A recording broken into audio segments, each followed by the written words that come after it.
Hi guys, it's Krista from Playing with a Purpose, and today I'm going to share with you another question and answer video. If you're new here, my name is Krista and I'm a childcare provider for up to 5 children, and on my channel you'll find tips and tricks, all things related to childcare, shopping hauls, and the odd family vlog. I have been getting some amazing questions, and so I've been doing a couple of question and answer videos here and there on my channel, and today we're going to talk all about enrollment. The first question is, where did you get your first students from? So this is dating me, but going back into the very beginning of my career, I worked for a local agency, and that is where I got my first few clients. I was very young and I was just getting started, and so I thought that would be the best approach to getting my business started. And then over the years, I live in a small town, so obviously word of mouth works really well. Once you get more established and build a good reputation in the community, a lot of times the clients just come to you. But my suggestion is, depending on where you live, it may not work the same in an urban environment. My earlier days, I had printed out some business cards. So if you're out at the park and somebody asks you about your daycare, or if you're out on a field trip, have a business card with you and you can just pass that out as people are interested in your program. Another great way to advertise your business is you have past happy clients. Often they'll recommend you and your name will get passed along. I also think that Facebook groups right now, especially mom groups in your local area, are probably the best ways to advertise your program. You want to sell your program before people even enter your home. And so back in the day, before we had such a digital world, I made sure to include a lot of photographs in my advertisements. And this is just so that people can see inside your program before they even enter your house. And so one thing I would suggest is, when you're making an advertisement, make sure you have lots of photographs that people can get an idea of what your program looks like before they even come. The next question is, how do you handle the interview process?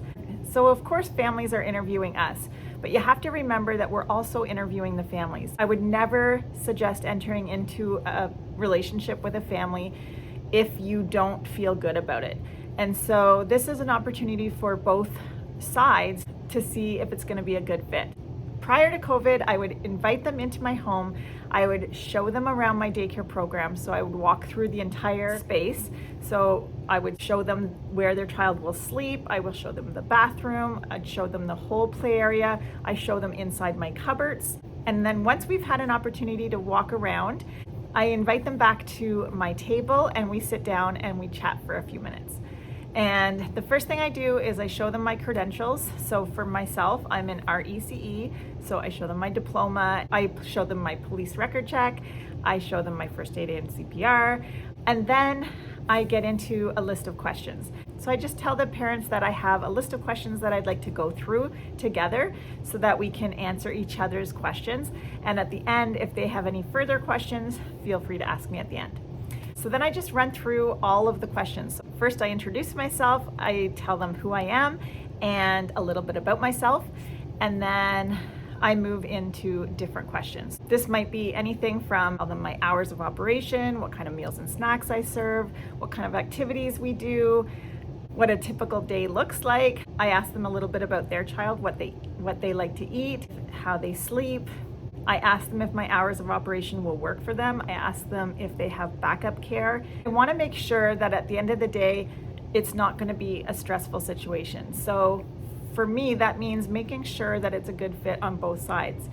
Having home daycare obviously means that if for some reason I'm closed, that means they don't have childcare. Whereas at a center, a lot of times there's supply teachers and it doesn't affect the parents. So this is something I really want to make sure that the parents have a good understanding before they sign on to come into my daycare program. And then once we've talked about all those tiny little details, then I take out my contract and we go over it together. And so we just go line by line. My contract is fairly simple. It's mostly just personal information that I'm going to need about the child. And then there's a small financial agreement.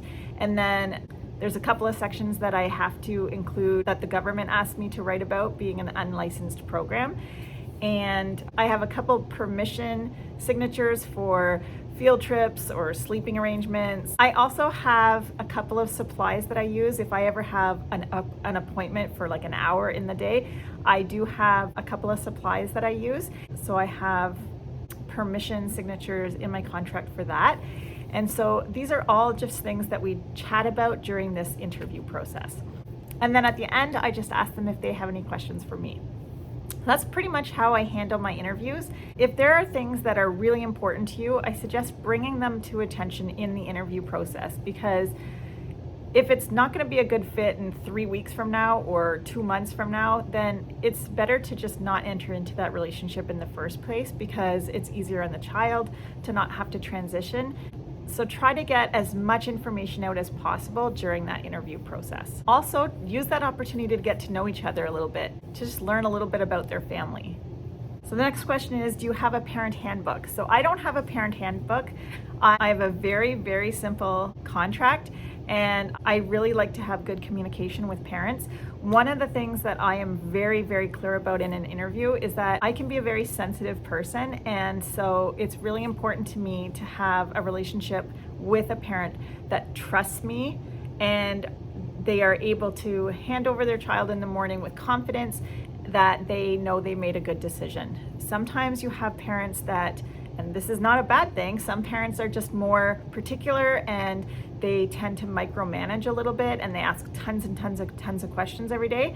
For me, that doesn't work well with me, because it tends to bring my attention more to the parent, and I don't want my focus to be always on the parent. I want my focus to be on the children, if that makes sense.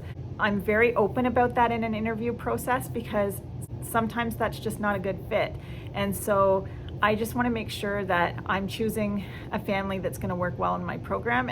And saying that, sometimes there's parents out there that just need that kind of communication, and it works really well with other people, and that's not wrong. So I just really want to put all of that out there in the interview process. So if you have anything that's really important to you, I suggest addressing that in the interview. The next question is, do you give the contract to the parents? I do give my contract out at the end of the interview. I'm okay with them bringing home my contract. I have nothing to hide, and I don't really care if somebody copies it. It's not a big deal to me at all. And I just think it's important for them to have the opportunity to reread it without the pressure of reading it with me on their own time. The next question is, do you give a tour? So yes, I do give a tour. We did talk about that at the beginning. Are they allowed to stop by? Just dropping in here and there can be really disruptive to my program, so I don't allow parents to just drop in whenever they want.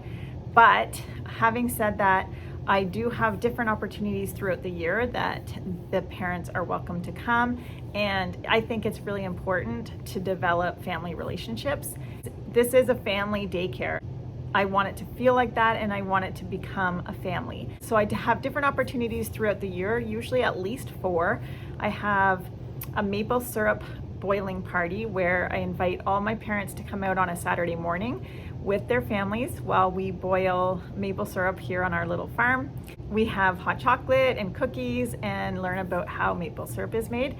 Another time every year is when I have a little graduation ceremony for the children that are moving on. And usually we have a potluck during this time, and we watch a little video of all the time that the children spent here.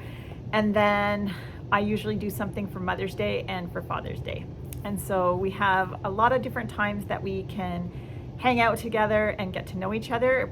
But during the day, I prefer not to have a lot of drop-ins, because I do find it disruptive. And so I usually steer away from that.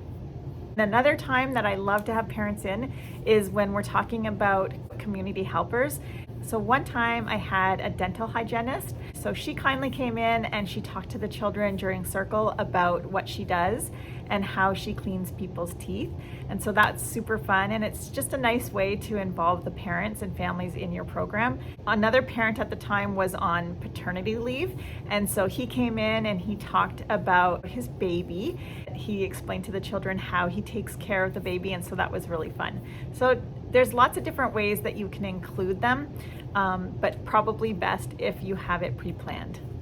The next question is, how do you choose families that are right for your program? Every one of us is different. We're all individuals and we all have different things that make us who we are. For myself, like I said, I think it's really important for me to have people that feel very confident in their decision. When people ask me too many questions, it sort of makes me nervous. And so I like to have families that feel good about their decision. Another big one is if they're going to be able to pick up on time. Some parents don't have a lot of support, and if they're writing a tight schedule, I don't want it to be a stressful situation for them or for myself. I have things that I need to get to after work, and I need to make sure that I choose clients that are able to pick up on time. So that's another one that's really important to me. How do you handle a situation where it doesn't work out? This is always a really challenging situation, and I prefer to work these kind of things out before we start working together, because it's hard on me, it's hard on the parents, it's hard on the child, and so I really try to figure out those things before we even start.